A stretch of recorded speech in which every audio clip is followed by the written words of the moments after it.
ಬಿಡೆನು. ಆ ಮಾತು ಹೇಳಿದನಲ್ಲ,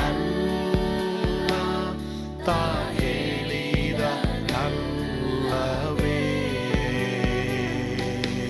ನಾ ಕೈ ಬಿಡೆನು, ನಾ ಕೈ ಬಿಡೆನು. ಆ ಮಾತು ಹೇಳಿದನಲ್ಲ,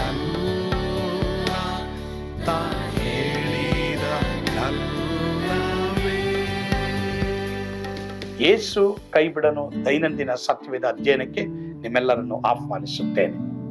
ಇಂದು ನಾವು ಆದಿಕಾಂಡ 8ನೇ ಅಧ್ಯಾಯ 6 ಮತ್ತು 7ನೇ ವಚನವನ್ನ ನಾವು ಧ್ಯಾನ ಮಾಡೋಣ. ಆದಿಕಾಂಡ 8, 6 ಮತ್ತು 7. 40 ದಿನಗಳಾದ ಮೇಲೆ ನೋಹನು ತಾನು ಮಾಡಿದ ನಾವಿಯ ಕಿಟಿಕಿಯನ್ನು ತೆರೆದು ಕಾಗೆಯನ್ನ ಹೊರಕ್ಕೆ ಬಿಡ್ತಾನೆ. ಭೂಮಿಯ ಮೇಲಿದ್ದ ನೀರು ಒಣಗುವ ತನಕ ಆ ಕಾಗೆ ಹೋಗುತ್ತಾ ಬರುತ್ತಾ ಇತ್ತು.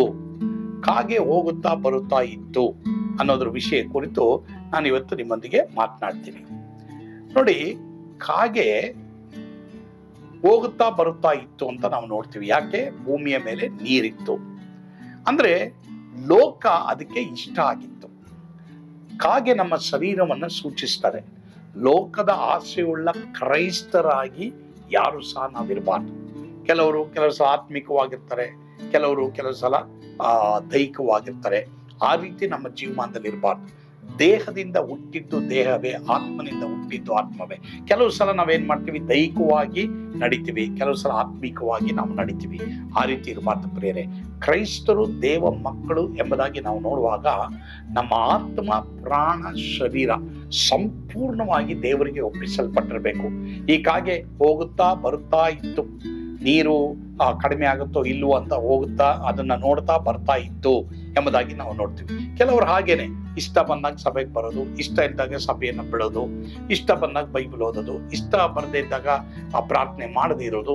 ಈ ರೀತಿಯ ಕ್ರೈಸ್ತರಾಗಿರಬಾರ್ದು. ನಾವು ಒಂದು ಫೋಕಸ್ಡ್, ಒಂದು ಡಿಟರ್ಮಿನೇಷನ್, ಒಂದು ತೀರ್ಮಾನ ತೆಗೆದುಕೊಂಡಂತ ವಿಶ್ವಾಸಿಗಳಾಗಿರ್ಬೇಕೆಂಬುದಾಗಿ ಈ ಒಂದು ಭಾಗದಲ್ಲಿ ಕಾಗೆ ಹೋಗುತ್ತಾ ಬರುತ್ತಾ ಇತ್ತು ಅದಕ್ಕೆ ಅರ್ಥವನ್ನ ಕೊಡುವಂತದ್ದಾಗಿದೆ.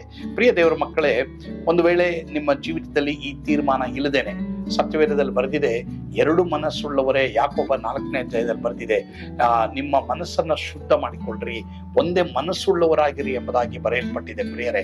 ಸೊ ಹೀಗಾಗಿ ನನ್ಗೆ ಗೊತ್ತಿಲ್ಲ ಎಷ್ಟು ಜನ 2 ಮನಸ್ಸುಳ್ಳವರಾಗಿದ್ದೀರಾ. ಯೇಸು ಸ್ವಾಮಿಗೆ ನನ್ನ ಹೃದಯವನ್ನು ಕೊಡ್ಬೇಕಾ, ಕೊಡಬಾರ್ದ?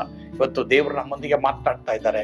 ಸಂಪೂರ್ಣವಾಗಿ ನಮ್ಮ ಹೃದಯವನ್ನು ಯೇಸುವಿಗೆ ಒಪ್ಪಿಸಿಕೊಡೋಣ, ಮಾತ್ರವಲ್ಲದೆ ಒಂದು ತೀರ್ಮಾನ ಉಳ್ಳವರಾಗಿರೋಣ. ಕರ್ತನು ಖಂಡಿತವಾಗಿ ನಮ್ಮನ್ನು ಆಶೀರ್ವಾದ ಮಾಡ್ತಾರೆ. ಪ್ರಾರ್ಥನೆ ಮಾಡೋಣವಾ? ನಮ್ಮನ್ನು ಬಹಳವಾಗಿ ಪ್ರೀತಿ ಮಾಡುವಂತ ನಮ್ಮ ಸ್ವರ್ಗೀಯ ತಂದೆ ಆದವರು, ನಿಮಗೆ ಸ್ತೋತ್ರ. ಈ ಸಂದರ್ಭದಲ್ಲಿ ಕಾಗೆ ಹಾಗೆ ನಾವಿರಬಾರ್ದು ಸ್ವಾಮಿ. ಆದರೆ ದೇವರೇ ಸ್ವಾಮಿ, ನಮ್ಮ ಹೃದಯದಲ್ಲಿ ಒಂದು ತೀರ್ಮಾನ, ಯೇಸುವಿಗಾಗಿ ನಾನು ಜೀವಿಸಬೇಕು, ಯೇಸುವಿಗಾಗಿ ನಾನು ಮಾತನಾಡಬೇಕು, ಯೇಸುವಿಗಾಗಿ ನಾನು ನಡೆಯಬೇಕೆಂಬ ಒಂದೇ ತೀರ್ಮಾನ ಎಲ್ಲರಿಗೂ ನೀನು ಕೊಡಪ್ಪ. ಒಂದು ಕಾಲದಲ್ಲಿ ಲೋಕ, ಇನ್ನೊಂದು ಕಾಲದಲ್ಲಿ ಸಭೆ, ಒಂದು ಕಾಲದಲ್ಲಿ ಬೈಬಲ್, ಇನ್ನೊಂದು ಕಾಲದಲ್ಲಿ ಇನ್ನೊಂದು, ಆ ರೀತಿ ಇರದ ಹಾಗೆ ದೇವರೇ ಒಂದೇ ಮನಸ್ಸನ್ನ ಎಲ್ರಿಗೂ ದಯಪಾಲಿಸಪ್ಪ. ಸ್ತುತಿ, ಘನ, ಮಾನ, ಮಹಿಮೆ ನೀವೊಬ್ಬರೇ ಹೊಂದಿಕೊಟ್ರಿ ಸ್ವಾಮಿ. ಯೇಸುವಿನ ಹೆಸರಿನಲ್ಲಿ ಪ್ರಾರ್ಥಿಸ್ತೇವೆ ದೇವರೇ, ಆಮೇನ್. ಕರ್ತನು ತಾನೇ ನಿಮ್ಮೆಲ್ಲರನ್ನ ಆಶೀರ್ವಾದ ಮಾಡಲಿ. ಸ್ವರ್ಗದ ಆನಂದ ತುಂಬಿ ತುಳುಕಲಿ.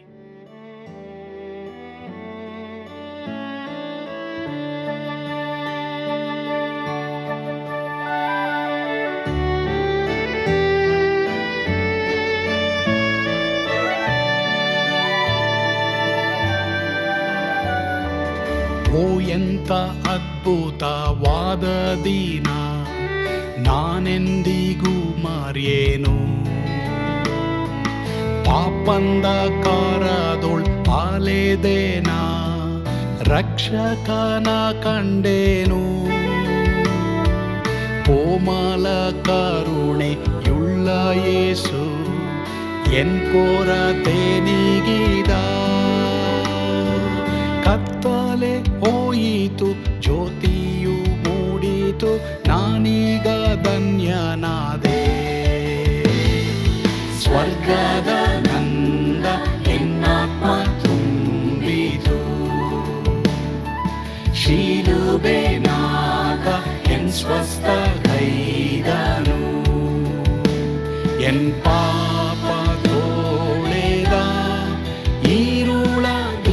ದಿನಕ್ಕೆ ತಿರುಗಿದ ಸ್ವರ್ಗದ ನಂದ ಎನ್ನಾತ್ಮ ತುಂಬಿತು.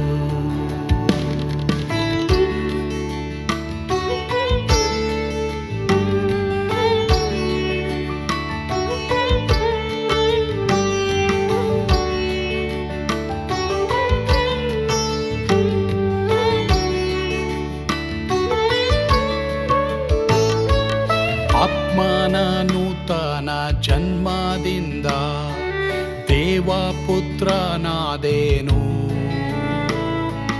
ನೀತಿ ನಿರ್ಣಯವ ಹೊಂದಿದೇನು, ಭಾಗ್ಯವಂತನಾದೇನು.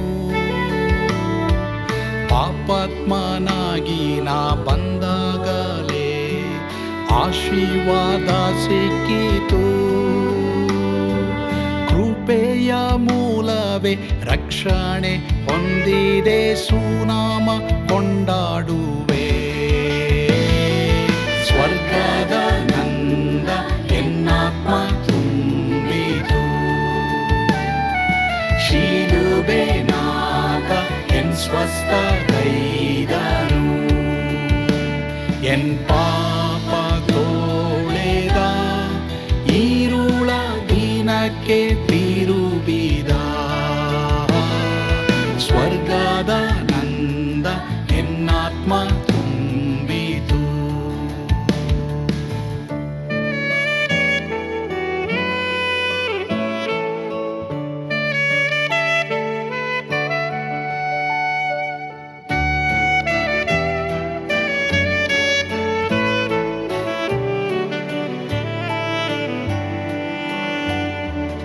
ಅನಂತ ನಿರೀಕ್ಷೆ ಏನಾಗಿದೆ, ಕಾಲವು ತೀರಲಾಗಿ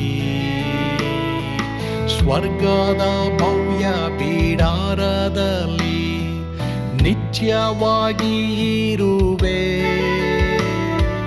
ಶಿಲುಬೆ ನನಗೆ ಆಶ್ರಯವೇ, ನಂಬಿಕೆಗಾಧಾರವೇ.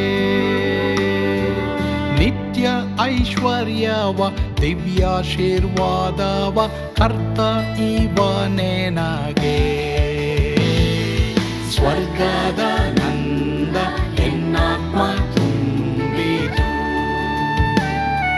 ಶಿಲುಬೆನಾಗ ಎನ್ ಸ್ವಸ್ಥಗೈದನು, ಎನ್ ಪಾಪ ತೋಳೆದ ಈರುಳ ದಿನಕ್ಕೆ